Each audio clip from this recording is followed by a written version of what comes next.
अगर मैं कहूँ कि पृथ्वी पर एक ऐसी खतरनाक जगह है जहाँ से 50 शिप्स, 20 से ज्यादा एयरप्लेन और हजारों लोग गायब हो गए हैं और आज तक इनके बारे में यह पता नहीं लग पाया कि यह कहाँ गायब हो गए, तो आपको कैसा लगेगा? दोस्तों, इस जगह का नाम है बरमूडा ट्रायंगल, जिसे दुनिया डेविल्स ट्रायंगल कहकर भी पुकारती है, जहाँ जहाज पानी में और हवाई जहाज हवा में उड़ते उड़ते ही गायब हो जाते हैं। यह जगह नॉर्थ अटलांटिक ओशियन के वेस्ट रीजन में है, यूएस के स्टेट फ्लोरिडा से लेकर प्यूर्टो रिको आइलैंड और बरमूडा के बीच में है। क्योंकि अभी यह तीनों मिलकर ट्रायंगल बनाते हैं, इसलिए इस एरिया को बरमूडा ट्रायंगल कहा जाता है। दोस्तों, अब वीडियो में आगे बढ़ने से पहले वीडियो को एक लाइक करके चैनल को सब्सक्राइब जरूर कर दो और साथ ही बेल आइकन की घंटी को भी प्रेस कर दो। दोस्तों, आज की इस वीडियो में हम बात करने जा रहे हैं बरमूडा ट्रायंगल के बारे में। आखिर इसे बरमूडा ट्रायंगल क्यों कहा जाता है और उन कुछ रहस्यमय घटनाओं के बारे में जानेंगे जो यहाँ पर रहस्यमय तरीके से हुई हैं। अक्सर आपने हॉरर मूवीज में देखा होगा कि कैसे समुद्री जहाज या हवाई जहाज गायब हो जाते हैं, लेकिन अगर यह हकीकत में होने लगे तो लोगों की रूह कांप जाती है और फिर उस घटना को लेकर अलग अलग तरह की बातें सामने आने लगती हैं। ठीक इसी तरह बरमूडा ट्रायंगल की भी एक ऐसी जगह है जहाँ पर हवाई जहाज, समुद्री जहाज सभी इंसानों सहित गायब हो जाते हैं। और हैरान कर देने वाली बात तो ये है कि इनके गायब होने के बाद इनका मलबा तक नहीं मिलता और न ही गायब हुए इंसानों की डेड बॉडीज मिलती है। आज तक यहाँ पर जितनी भी घटनाएं होती हैं, उनमें से किसी भी जहाज का मलबा तक नहीं मिला है और इसी वजह से बात होती है अलग अलग थ्योरीज की, जिनमें से कुछ पर यकीन करना आसान होता है तो कुछ पर यकीन करना बहुत ही मुश्किल होता है। बरमूडा ट्रायंगल उत्तरी अमेरिका के पश्चिमी अटलांटिक महासागर में आता है। 1945 की एक घटना जिसके बारे में आज तक यह पता नहीं लग पाया कि ये सब कहाँ गायब हो गए। 5 दिसंबर 1945 को दोपहर के 2:10 यूएस नेवी के 5 टॉर्पीडो बम्बर्स विमान फ्लोरिडा से उड़ान भरते हैं। इस उड़ान का नाम दिया जाता है फ्लाइट 19। ये अपना एक डेली 3 घंटे का ट्रेनिंग मिशन करने निकले थे।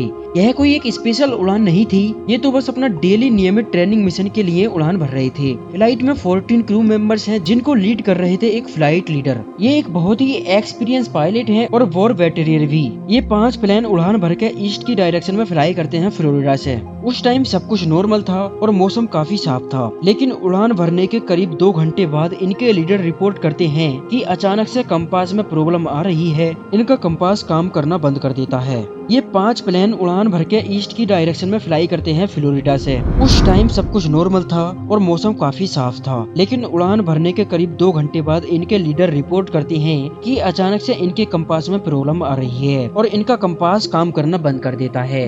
इनके पास एक बैकअप कंपास होता है, ये उसको निकालते हैं, लेकिन बैकअप कंपास भी काम नहीं करता और फिर इन्हें यह पता नहीं चल पाता कि ये कहाँ पर हैं। बाकी के प्लेन पायलट से पूछते हैं और उनके भी इंस्ट्रूमेंट मेल फंक्शन करने लग रहे हैं। स्क्वाड्रन लीडर का नाम है लेफ्टिनेंट चार्ल्स कैरल टेलर और कंपास खराब होने के बाद बहुत ही कंफ्यूजिंग से मैसेज सुनते हैं रेडियो ट्रांसमिशन से। इसके बाद मौसम धीरे धीरे बिगड़ता गया। शाम के 4:56 हुए थे। टेलर को लगता है कि उनके विमान एक्चुअली में गल्फ ऑफ मैक्सिको के ऊपर पहुंच चुके हैं। इसके लिए अब उन्होंने ईस्ट की डायरेक्शन में फ्लाई करने के लिए कहा, वापस फ्लोरिडा जाने के लिए। इसलिए वो बाकी सारे प्लेन को कमांड देते हैं कि ईस्ट की डायरेक्शन में फ्लाई किया जाए, लेकिन कुछ फ्लाइट में क्रू मौजूद हैं जिन्हें लगता है कि एक्चुअली में अभी ईस्ट में ऑलरेडी हैं, उन्हें वेस्ट में फ्लाई करना चाहिए। इस ऑर्डर के एकदम बाद उनमें से एक प्लेन से एक रेडियो ट्रांसमिशन सुनने को मिलता है, यानी कि बाकी क्रू मेंबर्स को शक है कि उन्हें वेस्ट में फ्लाई करना चाहिए वापस लौटने के लिए। लेकिन वहाँ का मौसम लगातार बिगड़ता रहता है और सूरज ढल जाता है, साथ ही कुछ देर में अंधेरा हो जाता है। इस वक्त ये माना जाता है कि ये प्लेन वास्तव में 370 किलोमीटर ईस्ट में थे फ्लोरिडा से।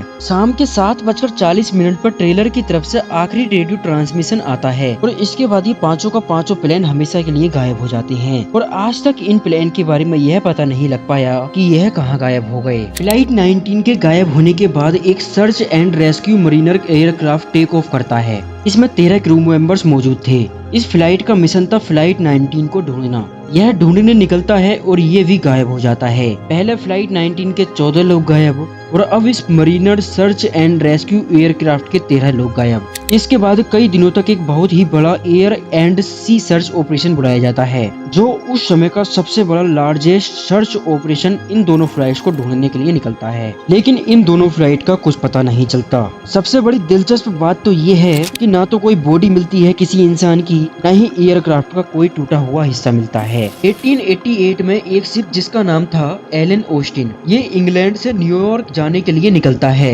2 से 3 दिन ट्रेवल करने के बाद इस शिप का जो कैप्टन था, जिसका नाम ग्रिफिन था, वो एक अनप्लान शॉर्टकट लेता है ताकि जल्दी पहुंच जाए। और यह शॉर्टकट बरमुंडा ट्रायंगल के पास से होकर गुजरता था। लेकिन जैसे ही बरमुंडा ट्रायंगल का एरिया आता है तो कैप्टन ग्रिफिन को थोड़ी दूर पर एक छोटी सी बोट दिखती है, जो बिना किसी पैटर्न के बहुत ही अजीबोगरीब तरीके से इधर से उधर मूव कर रही थी। कैप्टन ने कई बार कोशिश की कम्युनिकेट करने की, लेकिन कोई भी रिस्पॉन्स नहीं आया। शुरू में तो यह लोग डर रहे थे। कुछ टाइम के बाद कैप्टन ने कुछ लोगों को उस बोट में भेजा, यह चेक करने के लिए कि ये बोट रिस्पॉन्स क्यों नहीं कर रही। लेकिन उस बोट पर पहुंचने के बाद हर कोई शॉक्ड हो जाता है, क्योंकि वो पूरी का पूरी बोट खाली थी। उस पर कोई भी नहीं था, ना तो कोई कैप्टन था, ना कोई क्रू मेंबर था और ना ही कोई पैसेंजर था। सारी चीजें उस बोट की सलामत थी, कोई डैमेज नहीं था। इसके बाद ये लोग मिलकर डिसाइड करते हैं कि ये जो बोट है इसको अपने साथ न्यूयॉर्क लेकर चलते हैं। वहाँ की जो अथॉरिटी होगी उसको इन्फॉर्म कर देंगे, ताकि अगर कोई इलीगल एक्टिविटी हो रही हो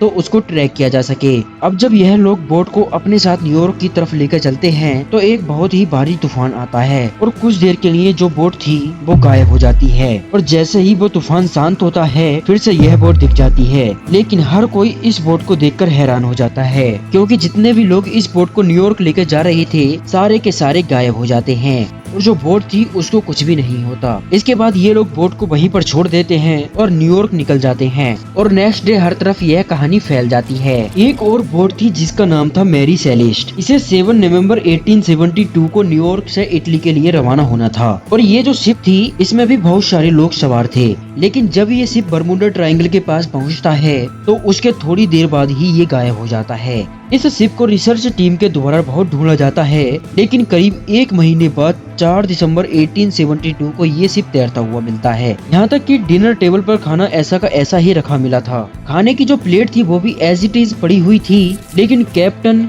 क्रू और पैसेंजर सब के सब गायब थे। इन सब लोगों का आज तक ये पता नहीं चल पाया कि ये सब लोग कहाँ गए। कहा जाता है कि बरमुडा ट्रायंगल की मिस्ट्री लगभग 500 सालों से भी अधिक पुरानी है और यह अब तक लगभग 200 से ज्यादा छोटे बड़े जहाजों और 1000 से ज्यादा लोगों को अपने अंदर निगल चुका है। इसलिए इसे डेविल्स ट्रायंगल भी कहा जाता है।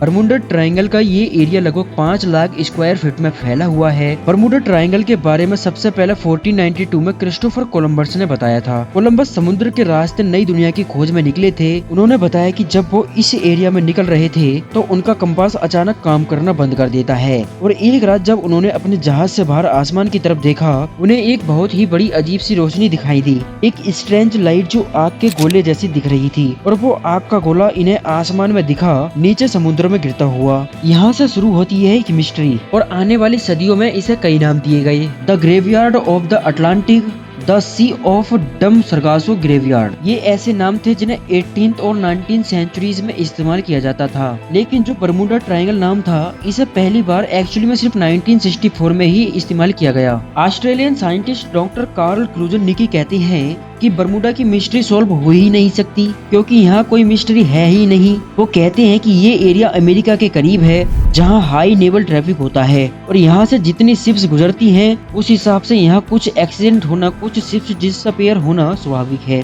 यहाँ कोई पैरानॉर्मल एक्टिविटी नहीं है। जैसे दुनिया के किसी भी कोने में एक्सीडेंट के अलग अलग रीजन होते हैं जो एंड तक सोल्व नहीं होते, वैसे ही बरमुडा ट्रायंगल है। डिफरेंस बस यही है कि बरमुडा ट्रायंगल का हर एक्सीडेंट एक स्टोरी बनता है और बाकी दुनिया का नहीं। बरमुडा ट्रायंगल की मिस्ट्री एक जमाने में इतनी पॉपुलर मिस्ट्री बन गई थी कि इस पर कई किताबें लिखी गई, मूवीज बनाई गई, कई कंप्यूटर्स गेम्स बनाए गए और साथ ही बरमुडा ट्रायंगल के ऊपर कई गाने भी लिखे गए। यहीं पर कुछ और घटनाओं की बात करें तो एक भयानक इंसिडेंट हुआ था साल 1918 में। यूएसएस साइक्लोप जहाज को लेकर यूएस नेवी का उस समय का वन ऑफ द बिगेस्ट और one of the fastest ship जो इन्होंने बनाया था। अमेरिका की नेवी के लिए ये एक बहुत ही बड़ा इम्पोर्टेंट एसेट था।